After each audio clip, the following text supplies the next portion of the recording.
बिस्मिल्लाहिर्रहमानिर्रहीम। अस्सलाम वालेकुम। आप देख रहे हैं हालात। मैं हूं सईद चौधरी। 9 मई के मुकदमात के हवाले से फैज हमीद और इमरान खान के मुस्तकिल का फैसला इकट्ठा होगा, लेकिन इस हवाले से रियासत को कोई ज्यादा जल्दी नहीं है। ये क्या खबर है, ये आपके साथ शेयर करेंगे। और फिर जो बलोच फैमिलीज बैठी हुई हैं इस्लामाबाद में, 37 दिन हो गए हैं जनाब। ईमान मुजारी साहबा को जनाब उनकी बड़ी वो तकलीफ है कि जनाब 37 दिन हो गए हैं लापता अफराद के हवाले से, लेकिन उनके साथ कोई लोग जो हैं आके मिल क्यों नहीं रहे? ये भी तो एक सवाल है ना, इस पर बात करेंगे। लेकिन इससे पहले हाँ, एक और जो है, जो सेनेट ने भी इंसदादी दहशतगर्दी एक्ट में तरमीम जो है वो मंजूर कर ली है। उस तरमीम के असरात क्या होंगे? क्या ये इस मुल्क में पहली मरतबा हो रहा है ये जो नया कानून बना है? लेकिन इससे पहले एक और खबर है जनाब।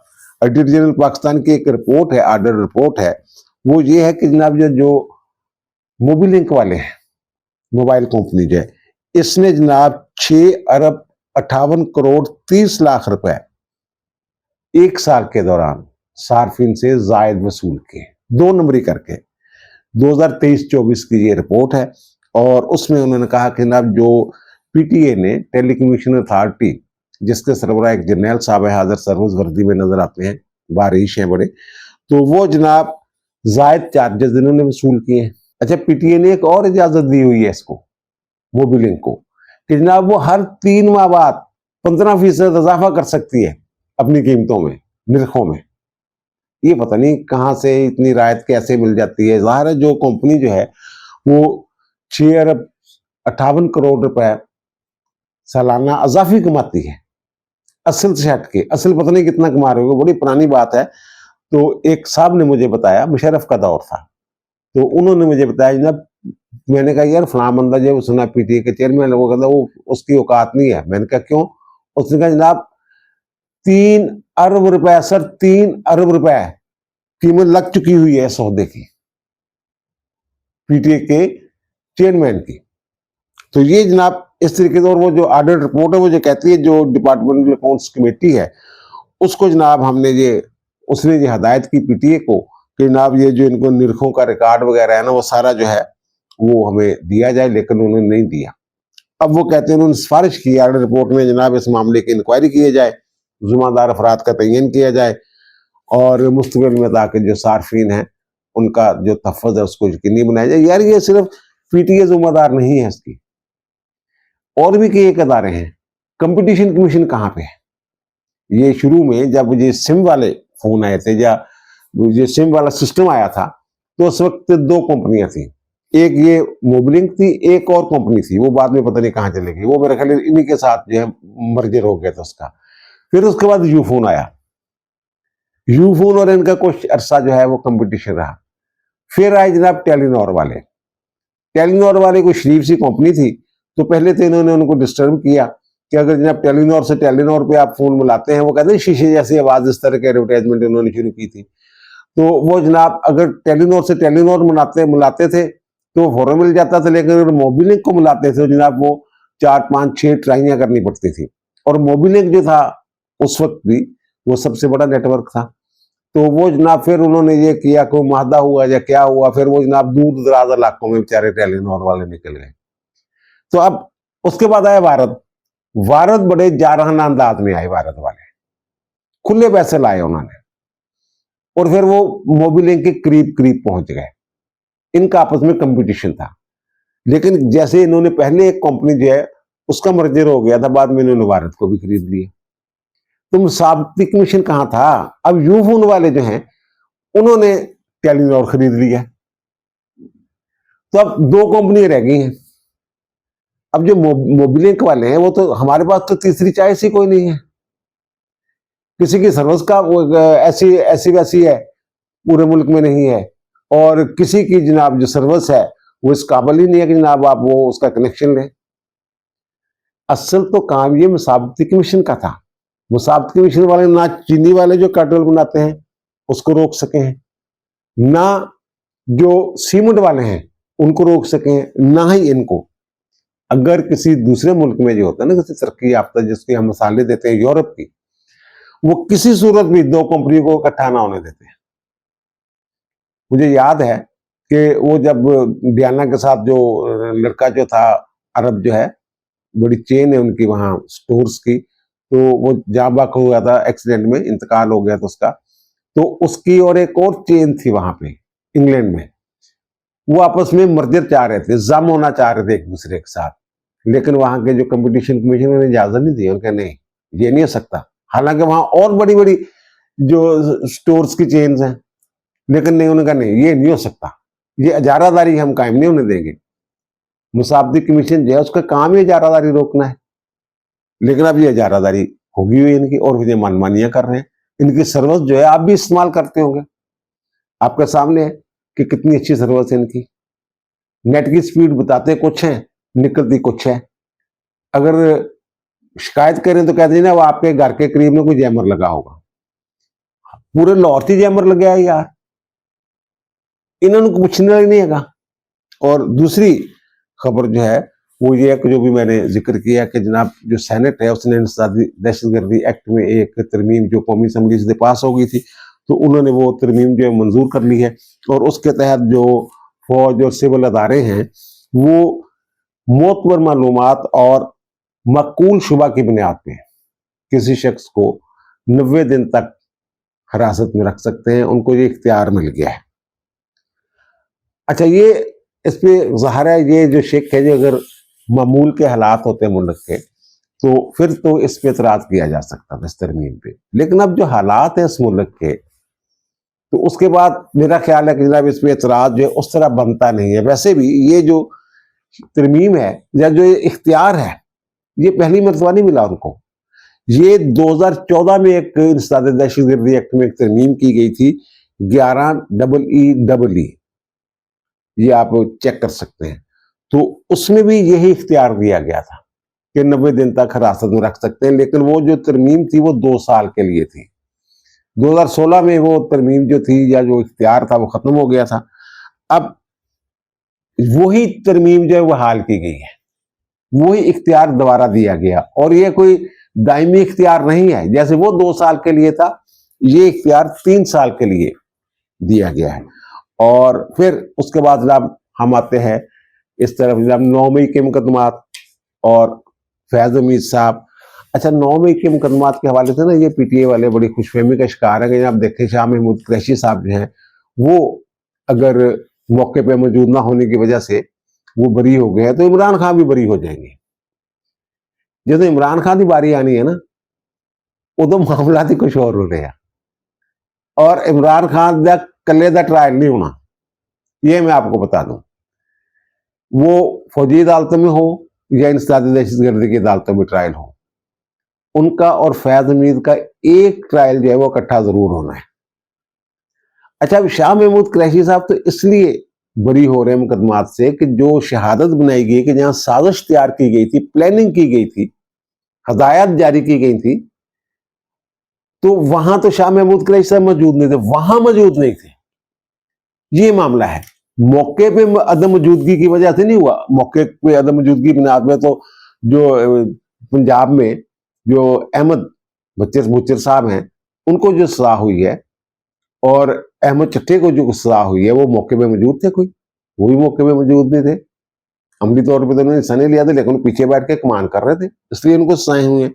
अच्छा, ये जो राहत बेकरी के बाहर पुलिस की गाड़ी जलाने वाले केस में अभी यास्मीन राशिद और एजाज चौधरी, मियां महमूद रशीद, सरफराज चीमा वगैरह को सजाएं नहीं, उसमें भी जो है शाह महमूद कुरैशी साहब बरी हो गए। तो वहां वो जो जिन्होंने साजिश तैयार होते हुए सुनी थी ना, गवाहियां दी थी 2 पुलिस एहलकार, उनके हवाले से अदालत ने ऑब्जर्वेशन दी है ना, उससे ये लगता है कि जनाब उस साजिश में जो मौजूद लोग थे, जिनकी निशानदेही की गई है पुलिस चालान में, उन्होंने बचना नहीं।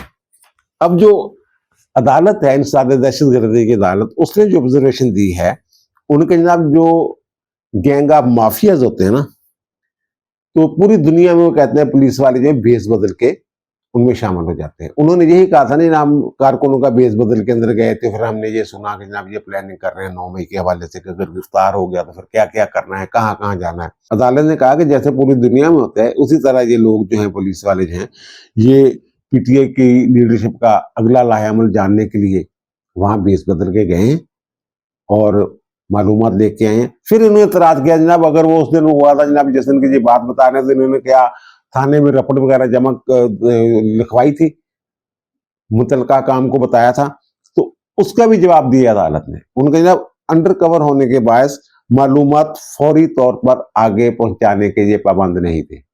ये कोई कानून होगा जिसकी बुनियाद पर अदालत ने डिक्लेयर किया है। और अदालत ने कहा कि जनाब ये जो गवाहियां हैं ये स्टार विटनेस के तौर पे हम ले रहे हैं। उसकी वजह अदालत ने ये स्टार विटनेस यानी सबसे बड़े गवाह उस केस के, जिनकी गवाही की बुनियाद पे किसी को सजा होती है, तो वो ये कहते हैं कि जनाब कि अदालत जो है इस नतीजे पे पहुंची है कि दोनों जो स्टार गवाह है पुलिस वाले, वो अपने काम के माहिर थे, यानी जासूसी के वो माहिर थे, और इसलिए उनकी सजा जो है उसको हम जो है वो मान रहे हैं। अच्छा, ये तो होगी ना इनकी बात। और दूसरा ये जो मैं कह रहा हूँ कि फैज हमीद और इमरान खान साहब जो हैं, इनका 9 मई के हवाले से किस्मत का फैसला जो है वो इकट्ठा ही होना है। तो मेरी किसी हिसाब से अभी थोड़ी देर पहले इमरान खान ने एक ट्वीट किया है बड़ा लंबा चौड़ा, उसमें वही जनाब रोना रोया हुआ है कि जनाब कैद तन्हाई में रखा गया, मुझे किताबें नहीं दी जा रही। अच्छा, ये बयान कहाँ पे दे रहे हैं, ये बता किसको रहे हैं? कैद तन्हाई में बंदा है, लेकिन उसकी कानूनी टीम जो है उसके साथ मुलाकात कर रही है। कानूनी टीम के साथ मुलाकात करते हुए उन्होंने जनाब ये बयान दिया है। और आगे वो ट्वीट जो है इनका, उसी में वो जो कहते हैं कि आपका कप्तान अब भी सीना तान कर खड़ा हुआ है। और 5 अगस्त और 14 अगस्त को जो कारकुन निकले थे तो कमाल कर दिया उन्होंने, कितने निकले थे। अच्छा, फिर वो कहते हैं जनाब 9 मई है ना, वो फॉल्स फ्लैग ऑपरेशन, फिर एक दफा वही बात की उन्होंने कि जनाब इन्होंने खुद ही किया है, फौजियों ने खुद ही अपने घर जलाए हैं, खुद ही अपने शोहदा की तस्दीक की है, खुद ही अपने शोहदा की यादगारें जलाई हैं, खुद ही कोर कमांडर उसको आगे लगाई है, खुद ही मियावाली एयरबेस पे हमला किया, खुद ही जनाब पेशावर का जो रेडियो स्टेशन है वहां आग लगाई है, खुद ही जनाब अब पे इन्होंने सारा कुछ किया। अच्छा, बहरहाल वो कह रहे हैं जनाब ये बात वो कह रहे हैं कि जनाब ये फॉल्स फ्लैग ऑपरेशन है और जुल्म बर्बरियत है और पता नहीं क्या तूफान है। तो सारा कुछ करके आखिर पे एक लाइन उन्होंने ये लिख दी है कि जनाब ये जो बड़ा अफसोस है, ये जो मामला हो रहा है बारिशों वाला, तो वो कहते हैं जनाब सबको इस मुहिम का जो रेस्क्यू मुहिम है उसका हिस्सा बनना चाहिए।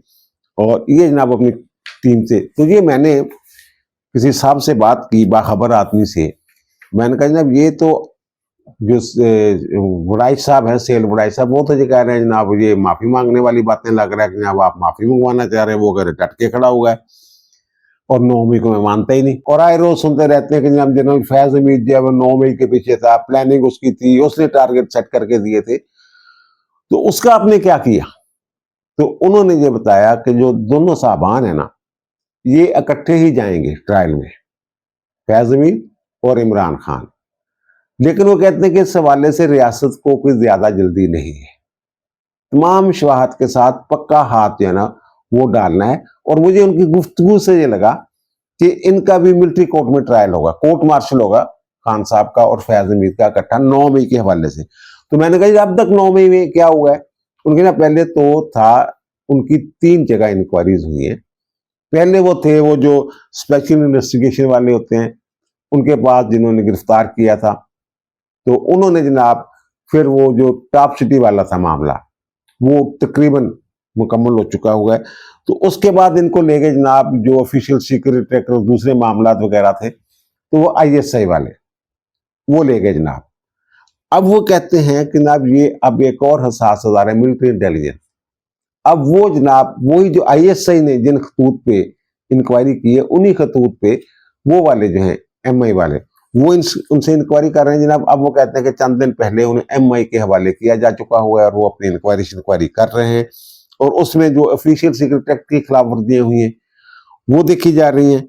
और फिर जो पैरेलल इन्होंने अदारा बनाया हुआ था फौज के अंदर, एक और ISI के अंदर एक और ISI बनाई हुई थी, वो कहते हैं जनाब प्रोब कर रहे हैं। और 9 मई वाले पे एज ए यानी स्पेशल वो कहते हैं इंक्वायरी अभी शुरू नहीं हुई। ये सारी चीजें जो है बाद में जाके इंटरलिंक करेंगी 9 मई के साथ। और जब 9 मई वाला मामला आगे बढ़ेगा तो फिर जहां मलिक रियाज वाला इशू भी इसके साथ जुड़ा हुआ है, उसकी इंक्वायरी भी हो रही है। लेकिन 9 मई का खास तौर पे स्पेशल जो है इंक्वायरी, वो 9 मई की अभी तक उस तरह नहीं हुई कि 9 मई ही के सवालात बना के उस पर इंक्वायरी की जाए। वो कहते हैं वो जब होगी तो फिर जनाब ये, मैंने कहा यार ये करो। उनके यार सबूत हैं हमारे पास और उन्हीं सबूतों की बुनियाद पे सारी इंक्वायरी जो आगे चलनी है, उनको तरतीब दी जा रही है। पता नहीं कितने साल उन्होंने तरतीब देने, बहरहाल जी मेरे को इन्फॉर्मेशन सी वो मैंने आपके साथ शेयर की है। और खान साहब को जनाब हो गए हैं 2 साल 15 दिन जेल में। और जरदारी साहब कहते हैं कि जेल तो जनाब 2 साल बाद बताती है कि मैं जेल हूं। जरदारी साहब की बात अगर देखें तो फिर तो खान साहब को अभी सिर्फ 15 दिन हो गए हैं जेल में। और दूसरी जो बात है, ये जो ईमान मुजारी साहब हैं, इन्होंने एक ट्वीट किया हुआ है, साथ तस्वीर लगी हुई है कि वो लापता अफराद के लिए आके बैठ नहीं जाते जो इस्लामाबाद में कि 5, 7, 6, 7, 8 लोग जो हैं वो 5, 8 जो हैं खवातीन वो बैठी हुई हैं। पहले वो नकाबपोश हुई थे, वो जब फिर उनके खिलाफ कार्रवाई शुरू हुई BLA के खिलाफ ज्यादा तेजी के साथ, वो तो फिर हो गए हैं गैब, अब खवातीन रह गई हैं। तो वो जनाब इन्होंने जनाब 35 दिन हो गए हैं बलोच फैमिलीज को कैंप लगाए हुए इस्लामाबाद में, ये कह रही। और दूसरा उन्होंने एक जैसे उस्मान काजी पकड़ा गया था, डॉक्टर उस्मान काजी जो लेक्चरर थे, कल मैंने जिक्र किया था उनका, इसी तरह एक वकील साहब पकड़े गए हैं, मीर खान लहड़ी उनका नाम है। और इन्होंने उनके हक में भी, जैसे उनके उस्मान काजी के हक में इन्होंने ट्वीट किया हुआ था ना वो दहशतगर्द नहीं है बल्कि विक्टिम है, इसी तरह का ट्वीट इन्होंने जो मीर खान लहड़ी हैं इनके हक में उन्होंने दिया है। उन्होंने कहा जनाब ये इंटरनेशनल इस्लामिक यूनिवर्सिटी से पढ़ा हुआ है, और भाई इस्लामिक इंटरनेशनल यूनिवर्सिटी से कानून की डिग्री लेने वाला बंदा 2 नंबर ये नहीं कर सकता। जो रिपोर्ट्स आई हैं, उनके मोबाइल से जो डाटा मिला है, वो तो उनके राब्ते जो साबित होते हैं उन लोगों के साथ, BLA वालों के साथ। तो वो कहते हैं बलूचिस्तान बार काउंसिल का मेंबर भी रह चुका हुआ है। भाई अगर ये कोयटा से पकड़ा गया, अगर बलूचिस्तान बार काउंसिल का मेंबर रह चुका हुआ है तो फिर तो परेशानी की बात ही कोई नहीं, मुखला खुद ही मामले को संभाल लेंगे। और कह रही है 13 अगस्त को CDD ने गैर कानूनी तौर पर इनको हिरासत में लिया। अब ये जो कैंप लगा के बैठे हो गए, तो आपको पता है कि पाकिस्तान में जो बलोच हैं उनकी तादाद जो है वो 6 करोड़ से ज्यादा है। बलूचिस्तान से बाहर बहुत बड़ी तादाद में, कराची में, लाहौर में, इस्लामाबाद में, इवन के KPK में बड़ी तादाद में बलोच जो हैं वो रहते हैं और पुरअमन जिंदगी गुजार रहे हैं। तो ये अगर ये जो कह रहे हैं कि यही जुल्म हो रहा है, एहसास महरूमी की जो बात कर रहे हैं, एहसास महरूमी वाली गलत साबित होगी। वो तो उस्मान काजी वाले इशू थे, खुद 18वें स्केल का लेक्चरर, बीवी सरकारी मुलाजम, भाई रैकोटेक ਦੇ ਵਿੱਚ मुलाजम, वालदा ਜਿਹੜੀਆਂ ਉਹ आबाजी की पेंशन ले रही हैं, वाला साहब भी सरकारी मुलाजम, सरकारी खर्चे तो पड़े। अच्छा ये जो मैं अर्ज कर रहा था ना जनाब 6 करोड़ हैं, तो ये जो 7-8 खवातीन आके बैठ जाती हैं इस्लामाबाद में, तो इस्लामाबाद में कुछ 100, 200, 400, 4000, 5000 कुछ तादाद में बलोच होंगे ना। और जो इस्लामाबाद में बलोच रह रहे होंगे तो वो पढ़े लिखे भी होंगे, बाशऊर भी होंगे, उनको तो समझ आ जानी चाहिए ना कि जनाब ये वहां पे जो बलूचिस्तान में जुल्म हो रहा है और ये लोग लापता हैं, तो हम जनाब इनकी मदद को पहुंचे, कोई अखलाकी तौर पे ही वहां आके बैठ जाएं, कोई प्रेस कॉन्फ्रेंस कर दें। लेकिन कौन आ रहा है? इसका मतलब ये है कि वहां की जो अक्सरियत है बलोचों की वो इनके साथ नहीं है। जो उन्होंने एक तंजीम बनाई है BYC, जो प्रॉक्सी के तौर पे काम करती है BLA की, अगर BLA के लोग जो मारे जाते हैं तो फिर उनकी लाशें वसूल करने पहुंच जाते हैं। जाफर अख्तर वाले मामले में क्या हुआ था, हर जगह यही लोग पहुंचते हैं ना। अब वो लोग भी गायब होना शुरू हो गए हुए हैं जो लाशें वसूल किया करते थे। ये लाशों से मेरे ज़हन में ये बात आ रही है कि जब कोई हुर्रियत पसंद जो है वो शहीद हो जाता है, इनके ख्याल में तो हम उनको कहते हैं जनाब दहशतगर्द है, ये कहते हैं जनाब हुर्रियत पसंद है। हमारे ख्याल में जनाब हमने इनको हलाक कर दिया, जन्नत हासिल कर दिया, मार दिया इनको। तो इनके ख्याल में तो फिर जो ये वो शहीद होने चाहिए ना। ये बुरहानुद्दीन वानी जो हैं, वो आपको याद होगा, बुरहान वानी जो मकबूजा कश्मीर में शहीद हुए थे, या जो भी मकबूजा कश्मीर में कश्मीर की बात करने वाला हुर्रियत पसंद जो है वो शहीद होता है, या सियासतदान जो है उसके साथ जब जुल्म होता है, तो कितने कश्मीरी निकलते हैं उसके साथ, हजारों लाखों लोग उनके जनाजों में शरीक होते हैं।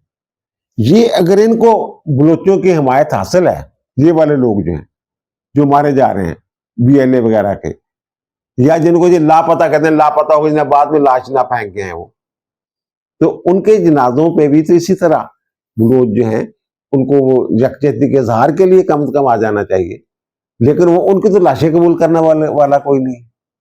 इससे समझ आ जानी चाहिए इनको कि जनाब ये जो बात कर रहे थे ना कि जनाब हमारी मकबूलियत या कबूलियत, इनकी कोई कबूलियत शबूलियत नहीं है। जो लाहौर में बलोच हैं, हमारे दोस्त भी हैं, उनसे बात करें तो वो ये कह रहे हैं कि जनाब ये तो हो सकता है कि बलोच जो है वो रियासत से नाराज हो, नाला हो, शिकवे हो उनके कुछ, लेकिन ये नहीं हो सकता कि जो BNA वाले दहशतगर्द हैं इनके वो साथ हो। वो कहते हैं इनके वो खिलाफ हैं, लेकिन शिकवे उनको रियासत से हो सकते हैं, और हो सकता है वो जायज जो है वो शिकवे हो। आखिर में एक और बात करूंगा, सोशल मीडिया पर चल रहा है जनाब, मरीम नवाज जापान गई हुई है, तो बड़ा जनाब उस पर तनकीद कर रहे हैं जो मुखालफिन है, और वो कह रहे हैं जनाब पता नहीं 15 करोड़ ये खर्चा आ गया, 16 करोड़, यानी करोड़ों में जनाब खर्चा कर रही है वहां जाके।